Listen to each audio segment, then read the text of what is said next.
What's for lunch tomorrow? What's for dinner tomorrow?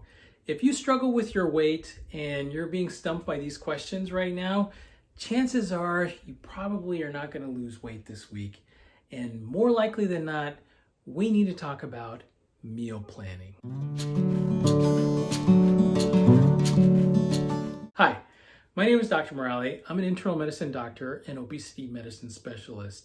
And yes, I am the same guy from the previous video on stress eating. And suddenly out of nowhere, this lion comes out. I have shaved my facial hair because in the post-coronavirus world, facial hair and N95 masks don't mix.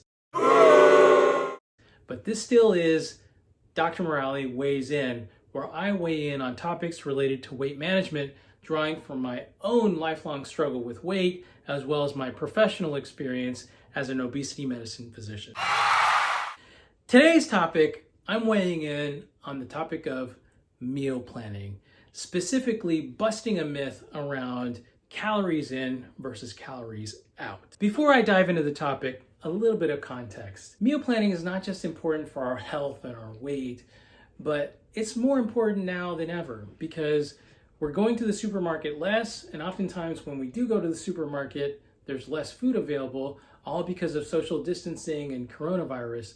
And so when we're thinking about meal planning, we are thinking about now planning meals for several days in advance. And that actually may not be a bad thing because, as I said, meal planning is helpful for weight loss and health. So how is it helpful for weight loss and health? To understand this, we really have to get into this whole fundamental concept of calories in and calories out. Most people feel like if I just increase the calories out, I'm going to lose weight, right? Here's the myth busting part.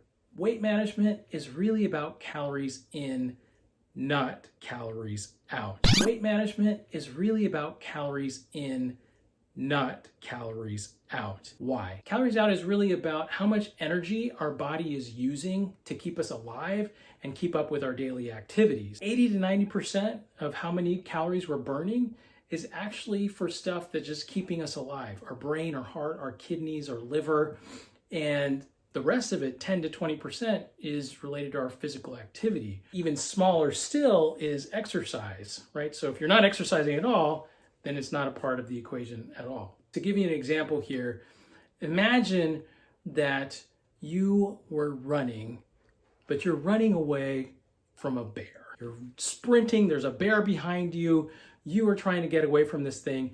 Now, how many calories do you think that you would be burning in 1 minute, 60 seconds, running away from a bear in the background? I think you'd be surprised.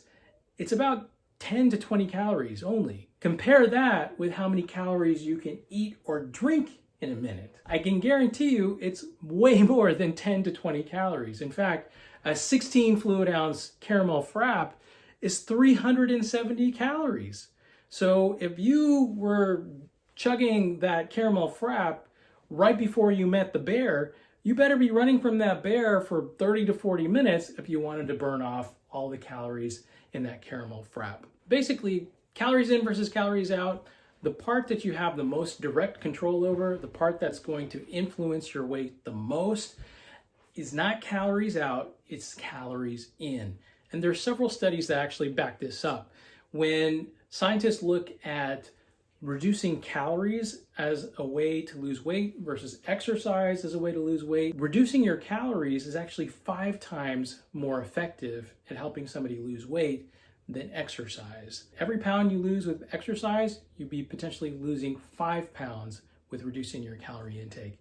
If you ask bodybuilders, they'll tell you this: abs are made in the kitchen, not in the gym. But this doesn't mean to say that physical activity and exercise are not important. Physical activity and exercise are probably more important than weight loss in terms of helping you be healthier overall, helping you live longer. Sitting is the new smoking, which is why I am standing doing this video. So bottom line is, if you think of your struggle with weight as a medical condition or a medical problem, the treatment or the medication for that is your food. And the dosing of that medication are the calories. So if you wanted to learn a little bit more about what your daily calorie goals should be to help you meet your weight loss goals, I would refer you to the National Institute of Health Body Weight Planner tool, which is online. I can post a link in the description below. You would put in your age, height, weight, gender, as well as how much weight you're trying to lose over what period of time, and it would give you a calorie goal. Another tool, or another set of tools that can really help you with this, are food logging apps. MyFitnessPal, Lose It, Calorie King, even activity monitors like Fitbit or smartwatches. All of these things have the capability to put in your food and see how many calories you're consuming, and they'll also give you calorie goals for helping you lose weight. I have a few tips on how to use them and how to plan your meals. First tip is most of these apps will give you the calories in and the calories out. For example, if you went on a run, you say, I went on a run for 30 minutes, and it'll tell you, well, you burned this many calories, right? My advice is totally ignore those numbers because, first of all, you can't really tell if those numbers are valid. Very often they could be overestimating how many calories you burned. And then also, when we're putting in our calories into the food logging app, it's the end of the day and I'm thinking, well, this is what I had for breakfast, lunch, and dinner. A lot of times we are underestimating how many calories we consume. Food recall studies show that we underestimate our calorie intake by 25 to 30%. So if I'm trying to consume 1,400 calories, when I'm putting it in at the end of the day, I estimate that I consume 1,400 calories, but actually I consumed 1,800 calories, 25 to 30% more. Now, if I put into the app, I also went on a jog for 30 minutes and the app says, well, great, you lost 200 calories extra. Then I'm like, bonus, great. I can eat 200 calories in dessert. And then I eat my dessert, my ice cream with Oreos and things. And then I underestimate how many calories I consume there. And you can see where this is going. The more inaccuracies that we have in terms of what we think we're consuming and how much we're burning, the less likely it is that we're going to lose weight, and the more likely it is that we're going to get frustrated and discouraged. And in fact, this is a very common reason why a lot of my patients stop logging their meals, because they feel like I'm doing everything right, but it's not working, I'm not seeing any results. So a key point here is to just ignore the calories burned part. The tracking apps and the activity monitors are still good for helping you see if you're progressing, if you're doing more physical activity than you did before, but I would not use them to estimate how many calories you're actually burning. A second tip for using food logging apps is, rather than putting it in at the end of the day and trying to remember what I ate, it's a better idea to put in the food that you're gonna eat for the day beforehand rather than afterward. And it's even better if you can do it the night before or a day in advance, 2 days in advance, maybe even Sunday afternoon, you sit down and you put it in for the week. The main advantage is it makes you more mindful about what you're eating because you thought about it in advance and you logged it. You're probably less likely to engage in stress eating or boredom eating or grazing. The third tip regarding using the food logging apps is, a lot of times people look at these apps and they say, oh, it has a scanner where I can use the camera to scan labels and it gets into the app. Therefore, I should probably only eat foods that come out of packages and boxes and things like that. The answer to that is no, don't do that. There's often a recipe feature where you can put in the ingredients for your home-cooked meals. You should probably have a food scale or measuring cups, measuring spoons, and then you tell the app how many servings the recipe makes, and then it will come out with all of the nutrition information, possibly even more information than what you would get on the food label in a package. This is really useful because you learn more about what kind of food you're preparing, the protein, the carbs, how many calories are in each serving. You just have to do it the one time, and then if you make that same recipe again, all you have to do is put it onto your log. So it's a little bit of work up front, but it pays off really big in the end. Fourth tip around using food logging apps. So say you know yourself, you're like, I'm not gonna log my food every single day. There's still a way you can use these apps that would benefit you. Because the apps are very often like a library of nutritional information, you put in whatever food or you scan it and it gives you the nutrition information, you can use these apps to help you visualize how much 100 calories is of foods that you typically eat, especially snack foods, like things that you would eat out of the pantry, cereal, nuts, chips. You kind of put that into the app, you see how much 100 calories is, you measure that out, and maybe you actually take pictures of it, so you keep a library of foods in your phone that what 100 calories of this particular food looks like. And that will help you really try to kind of estimate, how many calories you're eating over the course of your day, even if you're not going to log every single item. Fifth tip around planning out your meals, etc. Say you don't want to use these apps at all.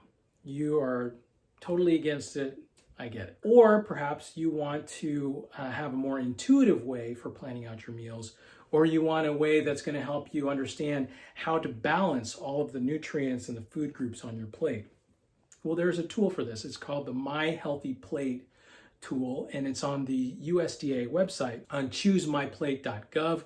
They also have an app called My Plate.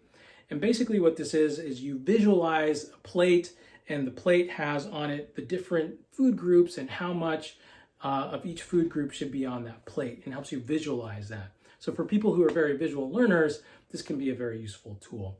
One thing, if you find that you're using this and you're being consistent with it, you're doing it for 3 to 4 weeks, and you're not losing any weight, it may be useful to go back to some of the food logging apps and see how many calories you're consuming, and then try to reduce those calories, mainly by taking out some of the processed foods, putting in some vegetables. So in that way, you might have to go back to using or figuring out how many calories you're consuming. Finally, if meal planning and tracking your calories is creating a lot of stress and anxiety for you, if you're finding that you're really obsessing over whether or not you're completely hitting your calorie goals and you feel like it's creating this dysfunctional relationship with food, I want to really emphasize that planning your meals is not meant to do that. If I have high blood pressure and my doctor gives me medication and he says, take 20 milligrams of this pill, I make sure I get the right medicine, it's got 20 milligrams per pill, then that's the treatment plan. I just follow that plan. I don't go every day and take out each pill and weigh it, make sure it's 20 milligrams. That was the plan. I'm following the plan. If I check my blood pressure now and if my blood pressure is not better, that's when I go back to my doctor and say, hey, maybe this dosage is not enough for me. Maybe we need to increase it, or maybe my blood pressure is too low, we need to decrease it. Same way, if our weight is a medical problem, then the food is our medication and the dosing is the calories. And so once we figure out what the plan is, just follow the plan. If it's not working for your weight, if you're not losing weight, for example, then that's the time to adjust the dosage. But if meal planning and calorie tracking is really creating this dysfunctional relationship with food, there are resources out there for people who are having these issues of binge eating or loss of control eating or anorexia, bulimia, these types of things. The National Eating Disorder Association has a lot of great resources, including a helpline for individuals who are struggling with this.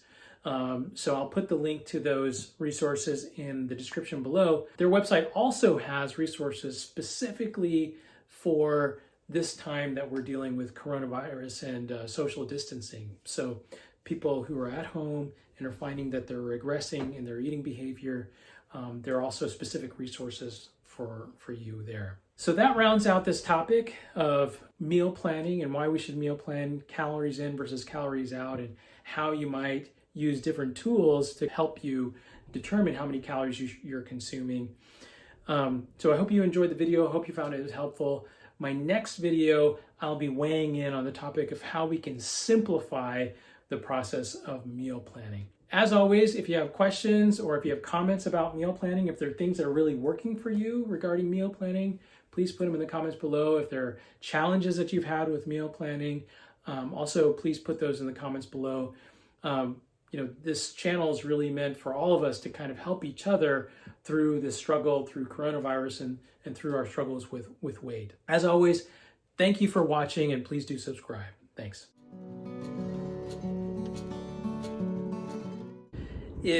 I need to turn this off.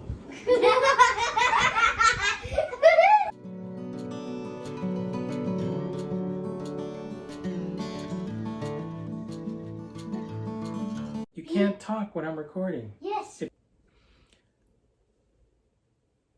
This is the problem. Okay.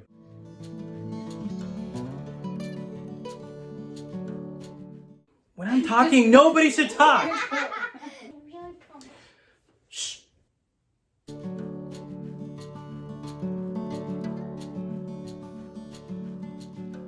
Because did that part, was that too rambly? Good job, Daddy-o. Thank you. Oh, perfect. Is that okay? Perfect. Daddy. Did you do that again? I think no. Perfect.